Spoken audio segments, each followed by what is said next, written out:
Hi friends, welcome to my channel Prabhi vlogs. இன்னைக்கு என்ன video பார்க்க போறோம்னா, நான் எப்படி வந்துட்டு என்னோட ஸ்ட்ரெய்ட் அண்ட் ஹேரை வந்துட்டு மெயின்டைன் பண்ணுறேன். அதுக்கு வந்துட்டு என்னென்ன ப்ராடக்ட்ஸ்லாம் வந்து நான் யூஸ் பண்ணுறேன். நான் வந்துட்டு கிட்டத்தட்ட ஒரு 2 இயர்ஸ்க்கு மேலே வந்துட்டு ஸ்ட்ரெய்டன் பண்ணியிருக்கேன். நான் என்னென்ன ப்ராடக்ட்ஸ்லாம் யூஸ் பண்ணி மெயின்டைன் பண்ணுறேன்னு பார்க்கலாம். இது வந்து நான் யூஸ் பண்ணுற hair dryer, Philips hair dryer. இது வந்துட்டு ஒரு 1200 சம்திங். இது பிகினர்ஸ்க்கு வந்துட்டு கரெக்ட்டா இருக்கும். இதுவரைக்கும் வந்து நான் யூஸ் பண்றேன். இதுல வந்து ஒரு ஃபால்ட்டும் இல்ல. நல்லா தான் இருக்கு. இதுல வந்து நாபு ஃபர்ஸ்ட் இருக்குல்ல, அத வந்து நீங்க வந்துட்டு அட்ஜஸ்ட் பண்ணிக்கலாம். அத வந்து ரிமூவ் பண்ணி வச்சுக்கலாம். அ வேணும் யூஸ் பண்றப்போ மட்டும் போட்டு யூஸ் பண்ணிக்கலாம். இத நீங்க வந்துட்டு ஃபோல்ட் பண்ணி வச்சுக்கலாம் யூஸ் பண்ணாதப்போ. இந்த இதுல வந்துட்டு 2 அட்ஜஸ்ட்மென்ட் இருக்கும். ஃபர்ஸ்ட்டு வந்துட்டு கூலிங் அ கூலிங் அட்ஜஸ்ட்மென்ட் அடுத்து வந்து ஹீட்டிங். அந்த கூலிங்ல வந்து கொஞ்சம் கம்மியா தான் வந்துட்டு காத்து வரும். ஆனா அது வந்துட்டு கொஞ்சம் லைட்டா கூலிங்கா இருக்கும். ரொம்ப கூலிங்காலாம் இருக்காது. அதுவே வந்து செகண்ட் ஒண்ணு வந்துட்டு ஹீட் வந்துட்டு இருக்கும். நல்லா வந்துட்டு ஏர் ஃப்ளோவும் இருக்கும்.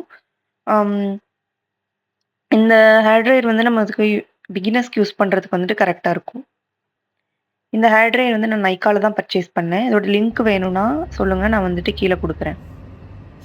நெக்ஸ்ட் பார்த்தீங்கன்னா, ஹேர் ஸ்ட்ரெய்ட்னர். இது வந்து செல்ஃபி ஹேர் ஸ்ட்ரெய்ட்னர். ஆ இது வந்துட்டு இப்ப செல்ஃபா நம்மளுக்கே வந்துட்டு ஸ்ட்ரெய்ட்டன் பண்ணிக்கிறதுக்கு வந்துட்டு இது வந்து ரொம்ப யூஸ்ஃபுல்லா இருக்கும். மத்ததெல்லாம் பார்த்தீங்கன்னா, கொஞ்சம் ப்ராடா இருக்கும். அது வந்துட்டு நமக்கு நம்மளே ஸ்ட்ரெய்ட்டன் பண்றதுக்கு கொஞ்சம் கஷ்டமா இருக்கும். இது வெயிட்டும் இருக்காது. ஈஸியா நம்ம வந்துட்டு நமக்கே வந்து ஸ்ட்ரெய்ட்டன் பண்ணிக்கலாம். இது ஹீட் அட்ஜஸ்ட்மென்ட்லாம் எதுவும் கிடையாது. ஆன், ஆஃப் டைரக்ட்டா அவ்வளோதான். நீங்க இது வந்துட்டு எந்த ஸ்ட்ரெய்ட்னிங் யூஸ் பண்றதா இருந்தாலும், ஹீட் ப்ரொடக்ஷன் ஸ்ப்ரே அப்ளை பண்ணிட்டு பண்ணுங்க. அப்பதான் வந்து ஹேர் டேமேஜ் ஆகாது.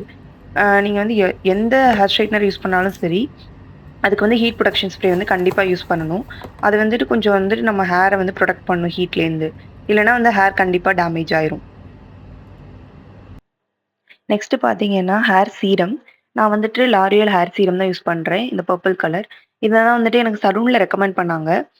இந்த ஹேர் சீரம் வந்துட்டு இதோட கன்சிஸ்டன்சி எப்படி இருக்கும்னா, கொஞ்சம் திக்கா இருக்கும். நல்லாருக்கும். கொஞ்சம் நீங்க எடுத்தீங்கனாலே போதும். அதுவே வந்துட்டு நமக்கு வந்துட்டு எனஃப்பா இருக்கும். நீங்க வந்து ஹேர் சீரம் யூஸ் பண்ணும்போது கொஞ்சம் எடுத்துட்டு நல்லா 2 கையிலயும் வந்துட்டு தேய்ச்சுட்டு அதுக்கப்புறம் வந்து அப்ளை பண்ணுங்க. அப்போ வந்து கொஞ்சம் ஹீட் வந்துட்டு இதாகும். அ அது முடிஞ்சதுக்கப்புறம் நான் வந்து இந்த பேர் அனாட்டமி வந்துட்டு ட்ரை பண்ணேன். அமேசான்ல வாங்கியிருந்தேன்.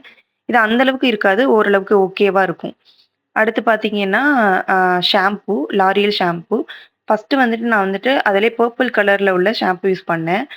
அது வந்துட்டு அவ்வளோ நல்லா இருக்காது. வாட்டரியா இருக்கும். நீங்க எவ்வளோ எடுத்தாலும் நுரையே வராது. அது சாட்டிஸ்ஃபேக்ஷனா இருக்காது. அதுக்கப்புறம் எனக்கு வந்து இத தான் வந்து சலூன்ல ரெக்கமெண்ட் பண்ணாங்க. ஆனா இது அப்படி இருக்காது. ஒரு கன்சிஸ்டன்சி நல்லா திக்கா இருக்கும். நீங்க கொஞ்சம் எடுத்தீங்கனாலே வந்து நல்ல நுரை வரும். இது வந்துட்டு நான் வாங்கி 6 மாசத்துக்கு மேல ஆகுது. ஆனா இன்னமும் வந்துட்டு எனக்கு காலியாகவே இல்ல. அடுத்து பார்த்தீங்கன்னா, ஹேர் மாஸ்க். ஹேர் மாஸ்க் வந்துட்டு இது வந்து லாரியலோடது.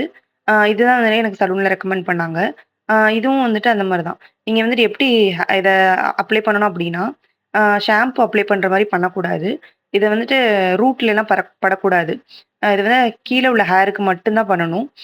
நீங்க பண்ணும்போது ஹேர வந்து 2ஆ ஸ்ப்ளிட் பண்ணிட்டு வந்துட்டு பண்ணுங்க. அ இது வந்துட்டு நம்ம கண்டிஷனர் வந்துட்டு யூஸ் பண்ணாம கூட மாஸ்க் வந்துட்டு டைரக்ட்டா யூஸ் பண்ணிக்கலாம். அம் நீங்க வந்துட்டு மாஸ்க் வந்துட்டு ஒரு வீக்லி ட்வைஸ் வந்துட்டு ஹேர் வாஷ் பண்றீங்க அப்டின்னா, அதுல வந்து ஒன்ஸ் வந்துட்டு நீங்க மாஸ்க் யூஸ் பண்ணாலே போதும். 2 டைம் யூஸ் பண்ணணும்னு கூட அவசியம் கிடையாது. இத வந்து கொஞ்சம் எடுத்துட்டு கொஞ்சமா எடுத்துட்டு உள்ளங்கையில வச்சுட்டு, அத 2ஆ வந்துட்டு தலைய ஸ்ப்ளிட் பண்ணிட்டு, ஹேர ஸ்ப்ளிட் பண்ணிட்டு, அதுல வந்துட்டு நீங்க அப்ளை பண்ணிக்கலாம். ரூட்டுக்கு வந்து அப்ளை பண்ணக்கூடாது. வெறும் ஹேருக்கு மட்டும் தான் வந்துட்டு மாஸ்க் அப்ளை பண்ணணும். நீங்க அப்ளை பண்ணிட்டு, அத கொஞ்ச நேரம் வந்துட்டு ஒரு 10 மினிட்ஸ்க்கு மேல வந்துட்டு அத விட்டுட்டு அதுக்கப்புறம் வாஷ் பண்ணுங்க. ஃபைனலா என்ன பார்க்குறோம்னா, நான் என்ன ஹீட் ப்ரொடக்ஷன் ஸ்ப்ரே யூஸ் பண்றேன்னு பி பிளெண்டோடது. இது வந்து நீங்க நைக்காலலாம் வாங்குனீங்கன்னா, எப்பவுமே வந்துட்டு எம்ஆர்பி ரெட்யூஸ் ஆகாது. அதே தான் இருக்கும். இது நான் வந்து பி பிளெண்டோட வெப்சைட்ல போய் வாங்குனேன். அதுல பை ஒன் கெட் ஒன்ல அதே எம்ஆர்பில எனக்கு வந்து 2 கிடைச்சது. நீங்க வந்துட்டு ஹேர் ட்ரையர் யூஸ் பண்ணும்போதும் சரி, ஹேர் ஸ்ட்ரெய்ட்டனர் யூஸ் பண்ணும்போதும் சரி, அதுக்கு முன்னாடி வந்து ஹீட் ப்ரொடக்ஷன் ஸ்ப்ரே வந்து அப்ளை பண்ணிட்டு அதுக்கப்புறமா யூஸ் பண்ணுங்க. ஏன்னா வந்து எப்பவுமே வந்து நீங்க ஹேருக்கு ஹீட் வந்து குடுக்கும்போது, அதுக்கு முன்னாடி ஹீட் ப்ரொடக்ஷன் ஸ்ப்ரே வந்துட்டு கண்டிப்பா அப்ளை பண்ணணும். தேங்க்ஸ் ஃபார் வாட்சிங்.